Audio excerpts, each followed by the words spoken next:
Guys এখন 7 সকাল ঘুম থেকে সবে সবে উঠলাম। আর এই যে দেখো এটা খিদা পাইছে, আমি যদি এখন ওকে বিস্কুট দিই তবুও ওর পেটের মধ্যে ঢুকবে না। কারণ আমি ভাত কোথাও পাই বলো তো, এত সকালবেলা মিরমির করা শুরু করে দিচ্ছে। দেখি হাঁড়ির মধ্যে কালকে বাসি ভাত আছে নাকি। হাঁড়ির মধ্যে একটুখানি বাসি ভাত আছে, কালকে রাতে রান্না করা হয়েছিল, কিন্তু তবুও তো ওটাই এখন ওকে দিতে হবে, কোনো উপায় নাই। দাঁড়া রে, সবটুকুনি এই দেখো গাইস কত মোটা করে সর্বস্ব রাইখে দিই, পরে একটু খাবে নি। চল চল, পিছে পিছে ঘুরতেই থাকবে, আমাকে একটা কাজও করতে দেবে না ও। আমার দেখো বাসি একটা কাজও কখনো করি নাই। আগে ও যদি খাওয়া না পায় না, আমার মাথা ছিঁড়ে খাবে ও। একটা কাজ করতে দিবে না, সারাক্ষণ পিছে পিছে পায়ে পায়ে ঘুরতে থাকবে। চল চল, ভাত মাখছি, চল রে। আয়, বাড়ি কই, বাড়ি উঠে যা।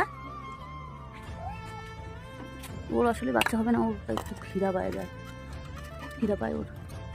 খা, দেখছো এখনো শান্তি, যে কি করে কম কম কম করে।